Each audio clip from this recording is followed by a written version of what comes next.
Hey guys, welcome back to the Love Project. As always, I'm your host, James Robertson. This is episode 28. Right, we've got a very, very special guest on the show tonight. I'm a big fan of this guy.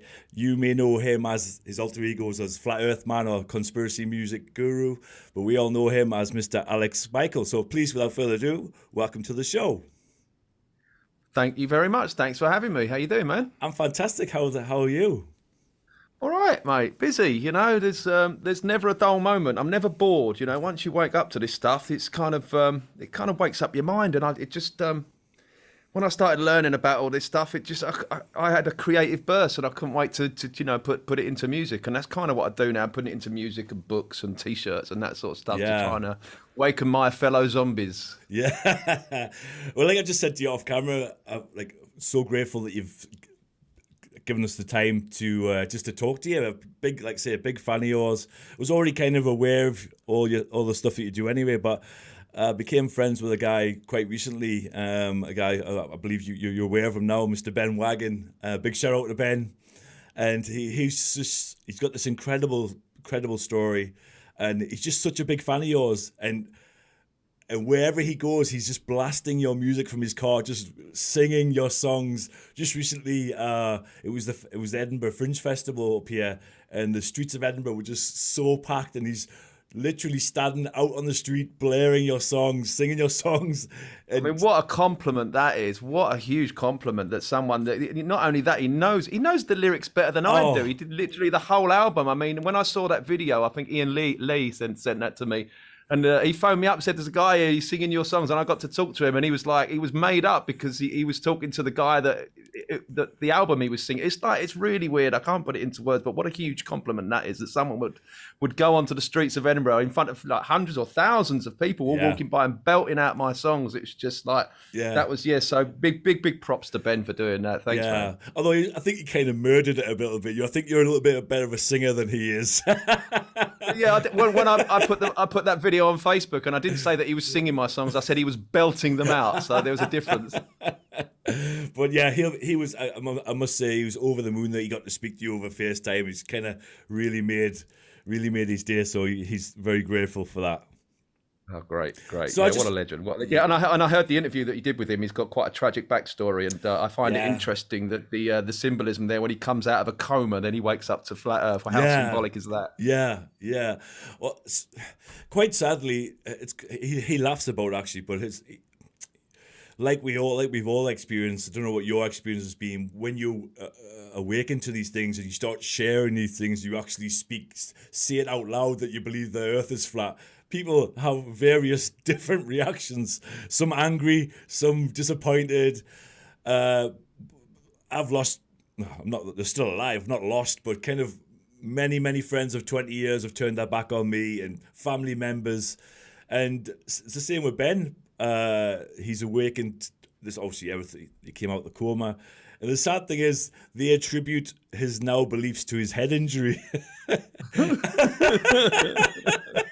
No, I don't know. But so do I. In a way. Some people have these. It's kind of like like David Icke. I mean, I used to love David Icke. I've got a different opinion of him now. But wasn't his stories like something? He had this spiritual experience, and then had this this overload of information, and he went a bit crazy for a while. And then he started to. I think he's a little bit of a gatekeeper now, but that's that aside, because he doesn't talk about NASA or flat Earth or anything. Yeah. But it's a similar story, isn't it? Coming out of that coma, getting a download of information. So I do attribute it to his head injury, but not in the way that these family are attributing it to it. Yeah. And I would actually, further in the interview, I would like to talk to you about David Icke and what you've just alluded to it, but we'll get into that later.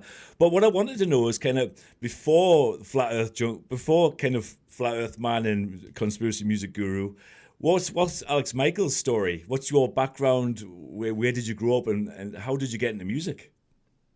Oh gosh, I remember being involved in music at the early age of 4, because we always had a piano in our house, and my dad was an organist in a band. There was 4 brothers, my 3 uncles and my dad. We were in this band in the 70s and early 80s, and my dad was the organist in this band. So there was always an organ in the house or a piano in the house, and I just remember at the age of 4, tinkling on the ivory, so to speak, and and I just, by the time I was a teenager, I had my own keyboard and that sort of thing. And then I was going around doing. I did my first gig when I was 8 years old, playing the piano in an old people's home, and playing Christmas songs. It was around Christmas, I remember. It was in a little village hall, and they went round with the glass, and they everyone put some money in. And I remember at the end of I think I played for half an hour or something like that. Yeah. And there was £8 in this glass, and this was in 1980, and I was a kid. Wow. So this is a huge amount of money. It's like, man, I can make money out of doing this. So I think that's what sort of spurred me to sort of try and do it for a living one day. Yeah. But I did go through the general, doing normal jobs like stacking shelves in Tesco's, and then I did a bit of carpentry and kitchen fitting and that sort of stuff. Yeah. But I was always doing music on the side as a hobby, playing my organ or keyboard in a working man's club. And then by the age of 21, I picked up a guitar and started messing around with that. And I started going into pubs and doing acoustic gigs, and I was a DJ as well. And I was a karaoke compere, so I was Mr. Entertainment. So whenever a pub needed some entertainment, they'd call me because I could either play the organ or play the guitar or do some singing to backing tracks or a karaoke or a disco. I was just like the mobile entertainment man. And I did that for about 10 years, and I think I packed all that in at about 2009, 2010. Then 2012 came along, and that's when about 10 years ago, and that's when I started looking into 9/11, and the rest is history. So for the last 10 years, I've kind of been on that journey of like this excited child. I feel like I'm a 10-year-old child still learning, but at least I have things to put into music now, rather than singing those tepid love songs in a bar and no one listening, or people watching the rugby on the screen behind me while I'm belting out a song. All that soul-destroying things I did. I did my apprenticeship in the bars and the clubs, but now I just get to sit in my little studio with no drunken people around me, and I just get to be in control of it all now. So I'm using everything I've learned from those days to using those skills and making conscious music now. Yeah, I mean, that was going to lead me into my next question actually. So what was I guess you're the same as me. So it was 9/11 was the first thing that made you kind of question anything. Yeah. Exactly. I remember I had a little studio in Harlow in Essex, in Braintree in Essex. I schooled in Harlow, and I was born in Loughton in Essex. So I'm an Essex boy through and through. And I had a house in Braintree in Essex, and I converted the garage into a little studio, and I was making ringtones, and that's still my bread and butter today. I sell ringtones for iPhone and that kind of thing. Oh, wow, really? But yeah, that's my basic. Well, I mean, I can't make a living from conspiracy music, unfortunately, because independent musicians struggle enough, don't they? Yeah. But let alone independent musicians singing about flat Earth. I mean, that's never going to be promoted in the mainstream. But that aside, so I do ringtones. That's my bread and butter. And I had this guy would come in. He was making a couple of ringtones for me, and he came in and he said, "Have you seen this video on the 9/11 on the plane that hit the Pentagon?" And he showed me one video. And it was those 3 frames that we got from the security camera and I thought that's no plane. That looks like a missile. And because he typed that in to my YouTube back in the days when YouTube wasn't censoring, it was like a 9/11 conspiracy video. So because he'd like armed YouTube with that's what you like. Because you like this, how about some of these 9/11 conspiracy videos as well? Yeah, that was back in the good old days of YouTube. So I kept seeing 9/11 conspiracy, and I was watching that, and then that's just my mind. That was the catalyst that got me into it. Yeah. So it all started with 9/11, and once you see that for what it is, then you're like, okay, what else is bullshit? And then, I was just watching every video that had Illuminati or New World Order or, something like that in the title. You don't get that these days. You have to look, quite hard to find that sort of stuff these days. But that's what got me into it. And then 2016, Flat Earth came was on my table, and I thought that was ridiculous. But, then you realize it's not. It's the same stories, kind of like, I can remember, and people don't believe me when I say this, but I can remember when 9/11 happened, just watching it, and obviously the initial reaction of shock and stuff. But even then, there was just something that watching those buildings is something that. Yeah, I know exactly. I know the feeling you're talking about. I had that. I thought how does that? Yeah. No, but it must be true because it must be true because that's But you just can't. And there's always this little split, like they say Morpheus says to Neo in the Matrix, there's a splinter in your mind. It's driving you mad. You don't know what it is. There's something wrong with the world. You feel it when you go to church, when you pay your taxes. And it was that. This ain't right. But you don't know what that feeling is. But thankfully, we've tapped into that. Yeah, definitely. And like I said, I'm not a physics major or kind of structural engineer, but just something at that time. And I can remember even voicing my opinion, and I was the hatred I would get, obviously in the early days was crazy. Yeah, But I learned very, very early on not to open my mouth about that, because I started. This was around Christmas. I did it around the Christmas table. There was my brother, Jesus. his wife, his daughter, my father was there, and there was me. So there was only like 5 or 6 of us there, and I started talking about 9/11, and I just got shot down. My dad was like, "You're talking bollocks." My dad's like a London. "You're talking bollocks. What a load of bollocks." He was going, and I'm like, "Oh, okay." So I learned very, very early on to like just gauge my audience, which I do to this day. Yeah, and exactly the same as you. 2016. I become aware that there's people who still believe the Earth is flat, and my initial reaction would have been probably like everybody else's. What?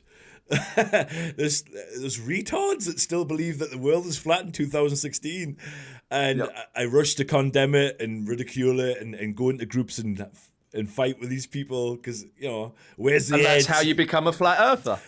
But I guess there's something in us, like it was in yourself, that some people can't move past the ridicule and the mocking of it, and they'll just watch mainstream alternative stuff. They won't actually kind of hold on a second. Why do these people believe that? But there was something in me, and I guess it was in you, that made you look further into it. And then, as you know, the more you watch, and back then, like you say, 2016, you could actually search for real content still. So and more, I was like, oh my God, some of these arguments are actually plausible, and you just go from there, right? And the rest is history. And Yeah. I have the luxury of being able to hide behind the layer of comedy and satire. So when I did when I did my first video, I was like, oh my God, I've got to sing about this. I thought, right, well, I don't want to start singing a serious song as Alex Michael. I thought, right, let's put a. Where's my hat? Where's my flat Earth man hat? Is that how it started? Is that how he started? Yeah, exactly, because I didn't want to do it as myself. I didn't want to do it as myself, because then that way, family and friends can point their finger and say, look, Alex has lost his mind. So I thought, well, I'll just put this hat on like this, and then put a pair of shades on, and then kind of sing in a funny voice and do this. And then I could hide behind that. And then anyone pointing their finger at me going, I can just say, well, it's just a character. It's just comedy. It's just satire, So that was, so I do have the luxury of hiding behind that. So I've never really been ridiculed so much, because the people that think I'm crazy will just go, it's just comedy. He doesn't really believe that. I mean, my family don't get my music in the way it's intended. They're like, oh, look at Alex. He's doing his music in his studio. He's happy. He's got his little hat on and his shades. Oh, bless him. That's how they see this, right? And by the way, I love what you did. It's such a genius thing that you've done there, just because it deflects it. I guess before even, when you research Flat Earth, you in the beginning, you don't have any understanding of what the arguments are. So, it resonated with me so much that I just wanted to share it before I even knew how to argue the points. So I can just remember. We've all made that mistake. I can just remember blurting it out the first time on my Facebook, and it was just like, boom, just shot down in seconds. And it was just like, I don't even bother debating it or anything. I mean, I know the bullet points. I couldn't explain it as well as someone like maybe Jaron or Bob or David Weiss. Yeah. There's no way I'd be on that level. I just collect the bullet points and put it into me. I can only put the bullet points in a 5-minute song. You can't go through a topic like Flat Earth in 5 minutes. Yeah. But at least I can go, hey, here's a seed. What do you think about this? This is nonsense. So, I don't, still to this day, I get people say, do you want to do a debate? I said, no, I don't want to do a debate. My job here is to sow seeds musically. But it's a big, big subject. You can never get it in 5 minutes. It took me 6 months before I could finally let go of the ball. I was a real stubborn bastard. I was like, no, it can't. It was just, I was in disbelief for so long. It can't be, until I just had this preponderance of evidence, like to go, oh my God. And now it's just like, utter reality to me. I think anybody that thinks they live on a ball is they're the crazy ones. Yeah, I mean, like myself, I guess anybody most people don't even know the kind of model that I certainly didn't know the heliocentric model that I was defending, the actual movements of the Earth, or the alleged movements of the Earth, and all these crazy motions and directions and speeds and hurtling through a radiation-filled vacuum. I didn't know any of that, to be honest with you. I knew the names of the planets. That was it, So, but I think the term Flat Earth, I don't even like Flat Earther, because it's just a term that has so much preconceived bias attached to it. Straight away envisaging this kind of ridiculous flying frisbee with water falling off it on the back of a turtle in space. It's just ridiculous. I just think music, the way you do it, is such a fantastic way to do it, to plant the seeds. It's such, music's such a thing that connects us all, and to use your music to do that, I think it's such a brilliant way to push it on. Well, not to push it, but to kind of share it with people, because that's why I like memes as well. I love memes. Yeah. And because I didn't really see the genius in it until after the event. It was kind of like a necessary thing. Like I say, it sparked this creative burst. Like, finally, I have something with some meat and bones to sing about. Like I say, rather than them tepid cover songs or love songs and shit that I was doing before.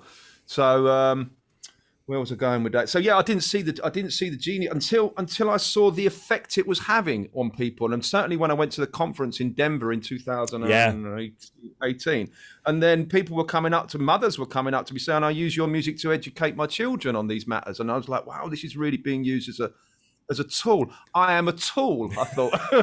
So it's like, oh wow, they started to see, how it was resonating with people and the effect it was having, and getting messages, which I still get weekly, from people thanking me because it starts them on their journey. And so I didn't see how, the genius, word genius might be a bit overused there, but I didn't see the genius in it until now, really, when I've done all this work and I'm seeing the effect it's having. I'm like, I need to do more of this, hence the books, and I'm working on another album now. It's just like, I'm probably going to be doing this for the rest of my life. Yeah.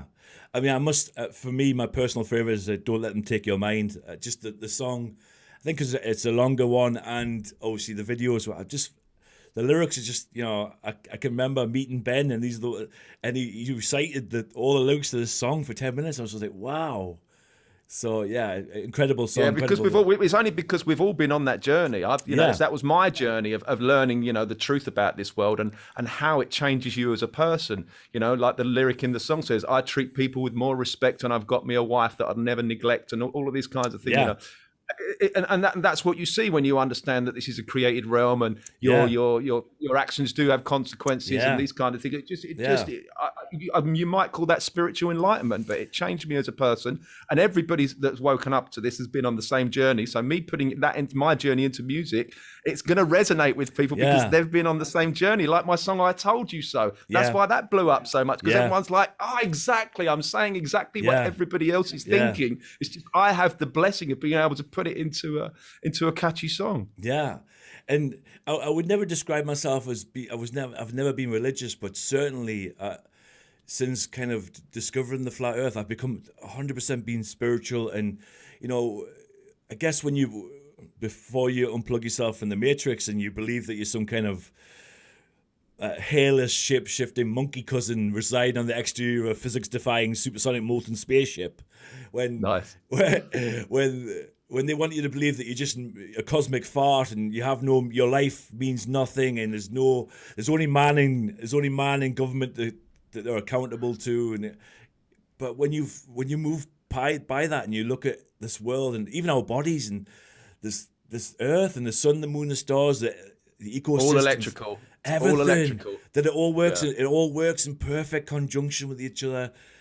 Just the idea that all this beauty, this kind of designed order came from a nonsensical explosion of chaos. And it's just, when you actually look at it with an open heart and an open mind, it's ridiculous what they teach us. It is ridiculous. Right? It's a religious belief. The whole heliocentric model was started by Jesuit priests. So therefore it is a religious doctrine. Yeah.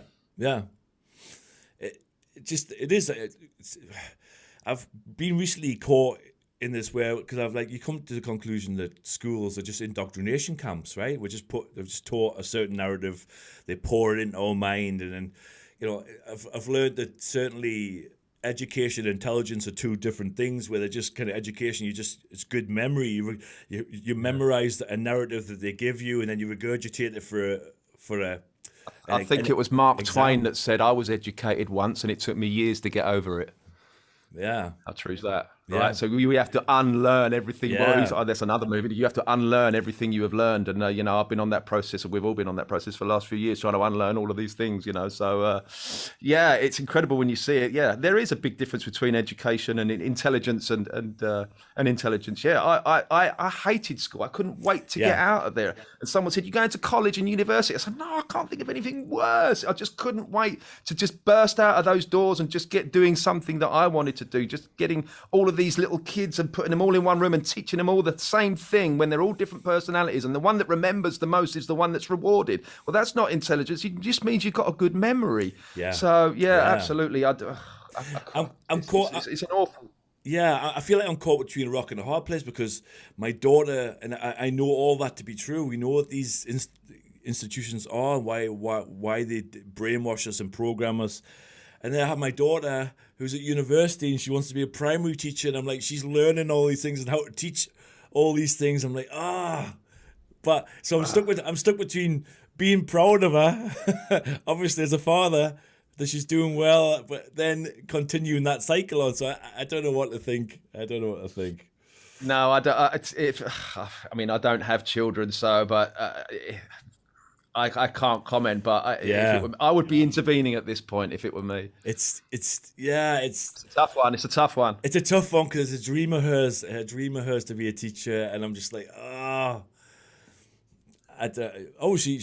she's awake to a few things, but she's not bought into the flat Earth yet. She thinks I'm a little bit crazy with that one. But give her time. I know.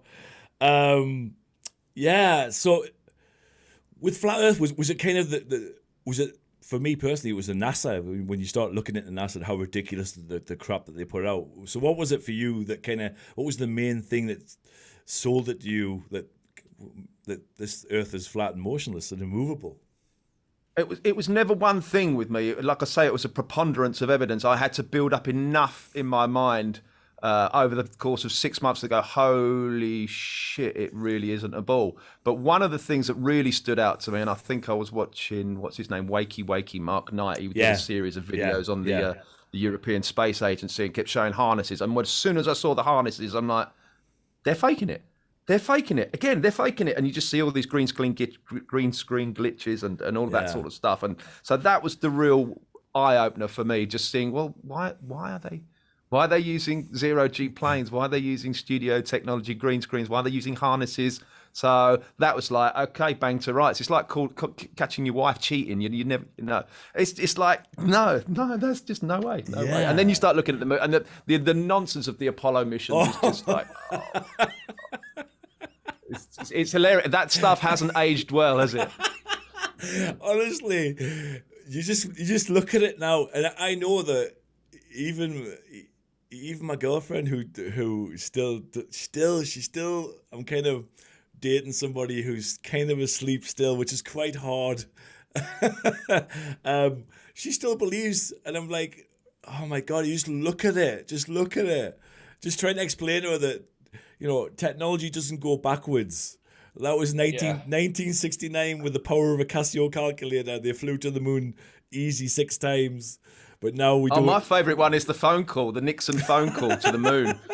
And I put that in the song, So, oh God, what is the line? And how about that phone call that Nixon made to the moon that's 250,000 miles away? When I can't get a signal on my cell phone line, I guess phones were better in '69. I mean, the ridiculous is that, like, hello, is that the moon? Like, it's just like how people bought that is incredible. And there's so much more to it. I put a lot of bullet points in my songs about that. But that is the litmus test, isn't it? Yeah, that's how I gauge people. If I'm to talk to anyone about this stuff, like, do you believe we went to the moon? And like, so in fact, one of my buddies now, I met him. He sold me a guitar on Facebook, and he turned up and he looked at the studio and said, "So what do you do then?" I said, "Well, I make conspiracy music about the moon landings and that." And he went, "You mean the supposed moon landings?" And I went, "Oh, dude, welcome!" Yes. And we fist bumped right there. And he's been a friend ever since. I love it. So that's kind of my litmus test. I love it when you have that little test. You do those little subconscious tests with people when you first meet them, and you're just looking for that little in, like he said. Exactly. Yeah. And most of the time it falls on deaf ears, and you're like, okay, well, that didn't work. Yeah, And that's how you yeah. gauge it. You go, right, okay, this is going to be, I'm going to have to dumb down my conversation by like 90% and just smile and nod. Yeah. Did you see the game last night kind of thing? Yeah, but I love testing. But like you just said, there's no better feeling when you get that little, when they let you know in a little way that they're on the same track. Yeah, fist pumps. Yeah, and the funny thing is, the guy his name's Gordo. Shout out to Gordo. He like I say, he turned up at the studio and he was already on board with the moon landing nonsense and other things, but he hadn't heard of flat Earth. And when I presented with him, he was like initially like we all are. Oh, don't be ridiculous, don't be ridiculous. But it took him about, I don't know, maybe a month. And he's like, dude, he called me up, and he's an American guy, and he's got this gruff voice. He went, dude, I'm on the flat Earth train, dude. And I was like, yes, welcome. I love that. Yeah, my favorite thing, and it, to be honest with you, it doesn't happen that often. But when somebody just out of the blue says, "Listen, I don't comment on your on the things you share, but I do watch," and kind of like, I'm like, do you know what? Yeah, wow. There's some plausible things going on there, right? Yeah. It doesn't take long. I mean, it just takes logical thinking, doesn't it? Sort of just critical thought, really, and just. You need to have a bit of an open mind. Some people are so stubborn, they won't see it. There's three classes of people, right? Da Vinci said that. Three classes of people. Those that see when they are shown, that's me. And those who do not see. There will always be that class of people, for whatever reason, just can't get it, no matter how much logic and facts you present them with. They just won't see it. And I know people like that in my own family. It's just like, so what difference does it make? And you're like, oh, you have no idea, man. It's so for whatever reason, they won't get it, and that's fine. But I do find it quite an odd phenomenon that there are that class of people that just will never ever see it. And that's a bit tragic, really. It really is. It really is, because I feel like it's changed. It's certainly changed my life, and like you say in your song, that it certainly changed the way that I think and the way I treat people and the way my whole world perspective, actually. And that some people might think that's a bit dramatic to say, but it actually has. It really has. And it's completely true. I'm a different person now. I'm much different. If you'd have seen me 20 years ago, I was a prick. A real prick. I was a drunk. I was taking drugs. I was a womanizer. I was doing the pubs and the clubs. So, I was quite the center of attention, and I loved the attention from women. And, there was a different one in every port. And I was a horrible, horrible person. After the just not just flat Earth, but the whole just sort of consciousness journey in general, it has changed me dramatically. So when people say, "What difference does it make?" I kind of laugh at that. Yeah. People have said to me, kind of like, it wouldn't matter if it was a triangle to me. What difference would it make? And I'm kind of like, do you like being lied to? Would you accept being lied to from a family member or a close friend? So why should we accept it from governments and these corporations or agencies that kind of like? Well, it's Stockholm syndrome, isn't it? People are so used to it. Yeah, they're just so used to it that they accept it and they can't see it. They're blind to it. They almost identify with their captors, don't they? Yeah. Whereas people prefer comfortable lies over inconvenient truths or something. I think it's something like that. Yeah, that's a good meme. I've seen that one. Yeah. And was it not Twain who said it's easier to fool people than it is to convince them that they're being fooled? Yeah, exactly. So true. So true. Twain, yeah. One thing I've noticed, and you've probably noticed it as well, it's a funny old community, and I think to some point, this is a conspiracy theory as well, but it's been infiltrated, and I feel like, I don't know, everybody's calling everybody a shill now, isn't it? It just seems quite. Dude, what's it all about? Like, what's it all about? I don't know. It's highly. Can I swear on this? Yeah, show? Of course you can. Swear away. It's highly suspicious, if you ask me. When you've got. We're supposed to be, joining together as like, the resistance in a way. Yeah, and then you've got people that are dividing this community, if you want to call it that. Yeah. Because of something that they don't agree with something I've said. Therefore, I must be an actor. I've been called a bunch of things. I don't get attacked as much as most other people because, like I say, I can hide behind the comedy of the music. But I've had the accusations, and it's just like, what are you doing? What is this? Just content to you? Is this just like more clicks and more ad revenue for it? Because it's not based in good intent. It's not. There's no righteousness in doing any of that. It just, so anyone that's calling out and telling people to unsubscribe from you, and just, you know, it's particularly the faceless ones as well. The faceless critics drive me mad. Yeah. They're hiding behind their microphone, and that really, really pisses me off. Yeah. So yeah, it's highly suspicious to me, the people that are doing that.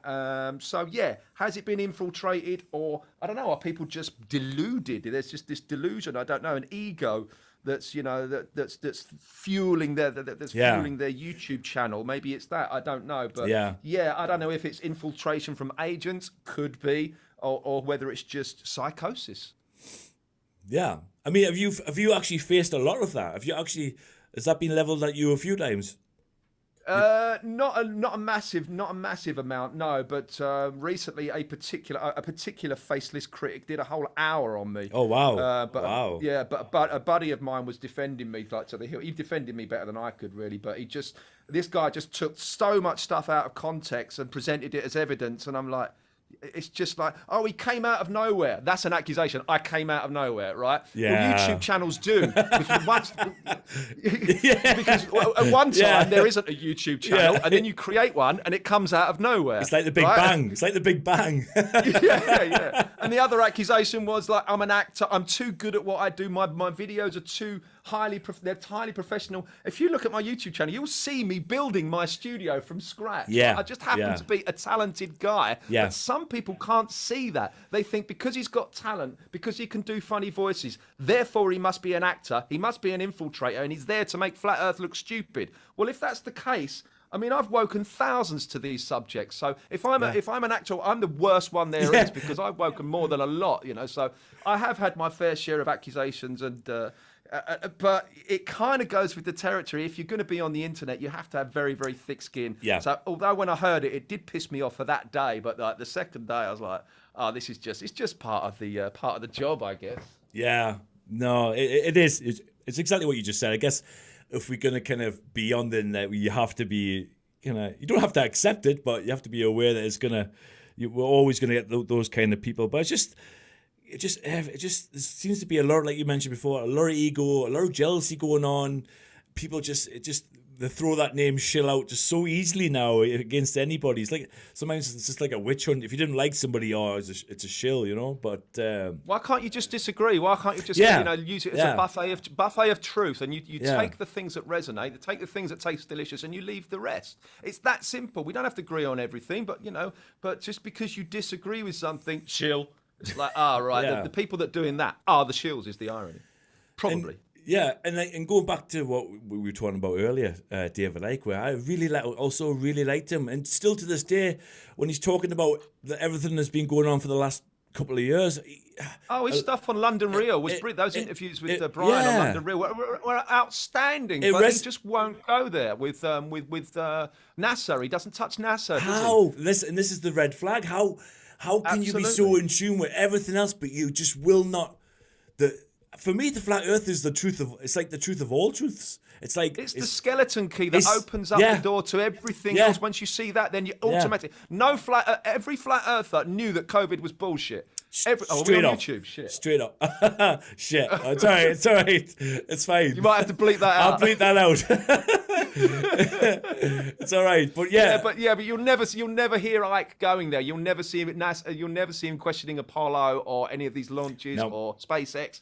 Or any of this stuff, and like you say, that's the red flag. That's a big red flag. That is the basic definition of a gatekeeper, in my opinion. But his information, fantastic. I wouldn't be where I am today without listening to David Icke and even Alex Jones as well. But of course, I have a different opinion of them now. I see them for what they are now. Yeah. I'm exactly the same. And like I say, it's just strange. Like he can say things that really resonate when he's been talking about obviously the events of the last 2 years and many other things, but never even considered the flat Earth. So Dictionary 101 gatekeeper, I think, really. And he's always saying, I've been in conspiracy for 30 years. So we know we keep hearing you say that you've been in this for 30 years. Well, why aren't you touching this subject? I mean, there's a story going around, and I believe it because it comes from a very reliable source, and you know the guy it comes from. But someone was speaking to Alex Jones's producer, and she happened to let slip that Alex Jones called everybody into the room at one point and said, no more talking about flat Earth. Anybody that talks about flat Wow. Earth on the show is fired.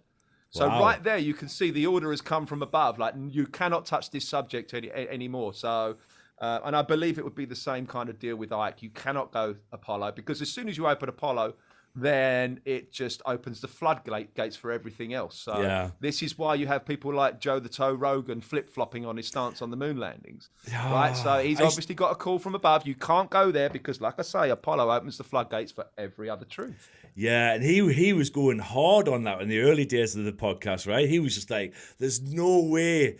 And I still... I don't know what your feelings on Joe now, because there's been certain guests I still like to watch.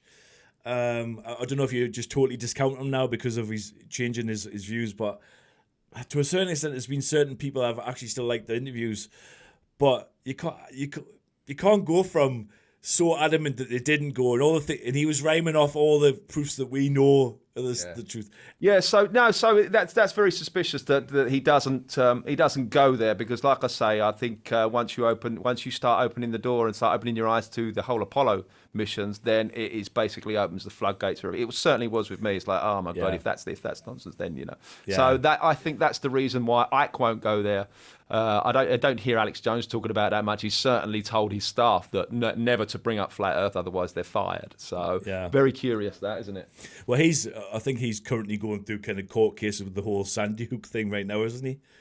I think he's I don't know how much of a puppet show that is. I don't know what to believe. It's kind of like a big warning to conspiracy researchers. Like, if you open your mouth, you can't. This is what's going to happen to you. It's like that's what it is. That's what it smells of to me. Yeah, isn't it a sad world when you get to a certain extent where you don't trust anything, when you're just skeptic about everything. You can't take anything on face value anymore. It's just. Like I was saying before we got cut off, I don't tune into Ike anymore because I don't waste, because I don't want to give that guy 2 or 3 hours. If there's something really good that's resonated with people, it will end up in my feed on my social media, and I'll get to see it that way. But I spend my time listening to content from people that I've known for years and trust now. That's where my time is better spent.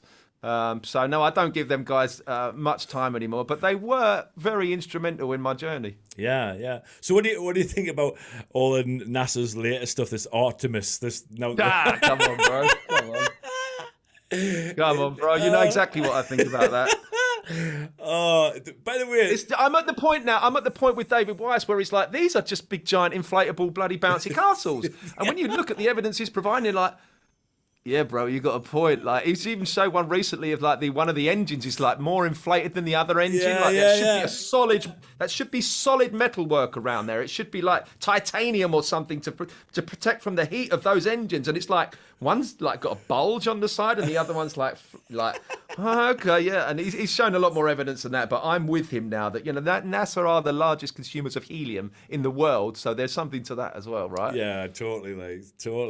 I can remember just talking to somebody for the first time at work the other day, telling them, I was trying to explain how satellites don't exist. Well, certainly not in the way that they've been described. And he was just like, he was losing his shit. I was like, but yeah, when you open the box and you just look into it all, and it's just like, wow. There's a lot there. There's a lot there though. So back to the music. How many albums is it now you've done?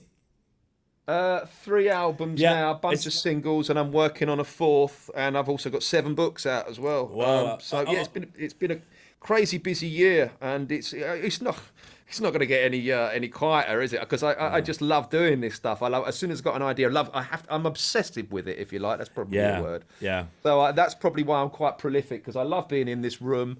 I love having all these instruments around, and so far I've cranked out 3 albums. One is called Flat Earth Man. I'm just putting them up on the screen now. Can you see them? Oh, nice one. Nice one. Cheers, man. So the Flat Earth Man. Flat Earth Man was the very first album that I ever released, which is a country kind of, tongue-in-cheek country sort of.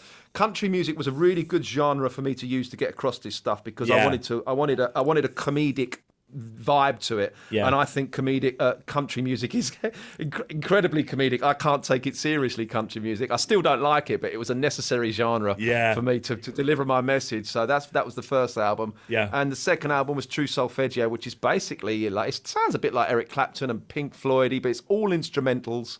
Everything I release is in 4/3/2 hertz. Yeah. That's another topic Yeah. for another day. But I embedded solfeggio healing frequencies within that album, which you can barely hear. And the feedback I've had off of that is, some people are having spiritual experience. It's really weird. It's what music should be. It's like the polar opposite of what the controllers want musically. Yeah. So I get a lot of messages about that album, how it's like helps.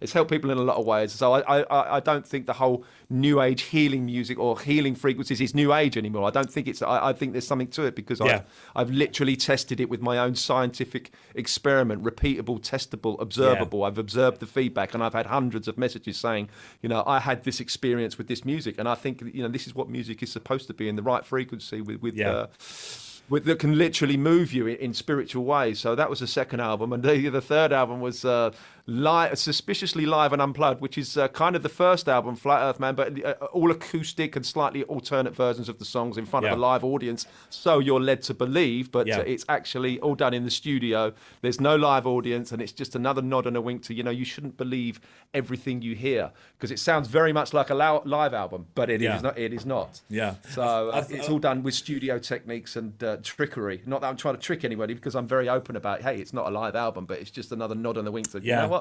Yeah. Be suspicious. That's why it's called Suspiciously Live. Yeah. I've got Flat Earth Man in the car, and I've just listened to it over and over and over again. And anybody who's listening, go out and get them, because they're amazing albums. I was actually really surprised that you ventured into books as well, and I was just wondering how. Well, going back to the albums, being conspiracies, is it hard to get on like stuff like iTunes and other kind of platforms to sell it, or not? No, well, I've had a couple of my song "I Told You So" was taken down from Spotify. It was removed from Spotify because I put the line in there, "COVID is a." Oh, okay, right, okay, right. I put that in there. So when I release an album with that song on it, I'm going to have to bleep out that word, ho. Got to say it so carefully, but YouTube pulled that down as well. Yeah, and so for medical misinformation. But apart from that, they've been okay, because I think, again, like I say, I'm hiding behind that comedic layer in a way. But there's certain things you can't say, like putting those two words together, COVID, and the word that rhymes with jokes. So they pulled that down straight away. And my Big Pharma video got taken down from YouTube as well, because I was putting some visuals in there that were quite disturbing. And I think it got past the AI algorithms, but I think it had a human element to it. I think somebody complained because they were disturbing images of vaccine injuries. So I think somebody complained about that. What else have I had pulled down? Oh, my 5G music video, that got put down, that got taken down. So I've had my fair share of censorship. And at one point, one of the platforms told me that I couldn't label my titles with saying that the songs were 4/3/2 hertz. They would not allow me to put in brackets 4/3/2 hertz. So it seems like there might be a bit of censorship on that subject as well. Wow. That's interesting. If they're trying to ban it, if they're trying to suppress it, you're onto something. It's as simple as that. So, but I mean, what I'm doing now, I'm being slightly more clever with my lyrics now. I'm saying something, but I'm not saying it. If it's inferred. So as long as I'm kind of smarter with my lyrics, people will understand exactly what I'm saying. As long as I'm using sarcasm, if I was to sarcastically sing in a country song, get your jab, it's safe and healthy, blah blah blah blah blah. You're saying everything that the system wants. Get your jab, it's safe and healthy. But obviously it's delivered in such a sarcastic, comedic way that people are going, yeah, he's right. Nobody's dying, it's perfectly safe. You could do all of that, and people know exactly what you're talking about. But say what they want, but deliver it in a way that that can get past the algorithm. So that's what I have to do. Be a bit smarter with my lyrics. Yeah. I mean, and again, I go back to it because I've used that word quite a lot. It is genius. It is genius to use it in the music to get it across. I just think that the whole country music thing just works so well with it, the comedic value of it, and a massive fan of your work. And thank you, man. No, it does work well. That's no, thanks, man. I appreciate it. No, and I'm sure it has. I'm pretty sure your music has kind of awakened thousands of people, and it just. Some people can't take it, you can't, I've certainly been in the past trying to share links and documentaries and kind of papers to people, and it's too much for people, but something quite light, like a song or even a meme, just a certain picture, it's easy for people to consume, in tiny little... Yeah, because we're living in an age where the attention span is so short. Yeah. Where giving somebody a 2-hour documentary to watch...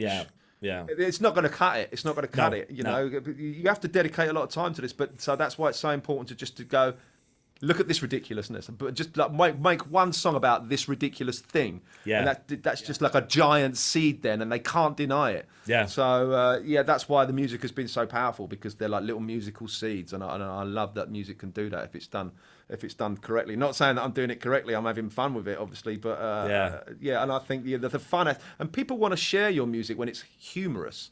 And I've had Globers comment in and say, "Look, I'm not a flat earther, but your music is really good." So even the Globers are raising and going, "Actually, fair play to him," So I think that's why I like doing funny stuff, because people want to share funny stuff because they want their friends and family to laugh and that. So people are sharing it, not really knowing the full extent of what's in the lyrics and not really understanding the paradigm-shattering information that's in this. So they'll share it simply because it's funny. Yeah. And they'll probably say, "Oh, he must be trolling. He can't possibly believe that stuff. But look at his green screen work. It's funny. Look, he's on the ISS. He's floating and all that." Like that, they'll share it for that reason alone sometimes. So honestly, that's why comedy stuff can be really powerful. Yeah, honestly, Alex, I was in this shower the other day, and it was just like, "Oh, you're watching this a puppet show." It was just in my mind. It's catchy. It's catchy. That's one thing I'm good, and I learned that from the ringtones when I was doing the ringtones. Yeah.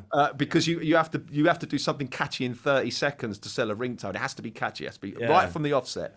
So I kind of learnt my trade by doing that, by making really catchy choruses that stick in people's minds. And pretty much every one of my choruses are all the same. You'll all, like they're all really, really catchy. I kind of used the demonic music system, because the music that we have today is like intro, verse, bridge, chorus, another verse, another bridge, another chorus, outro, and that's kind of the way music is structured basically. And I think that's quite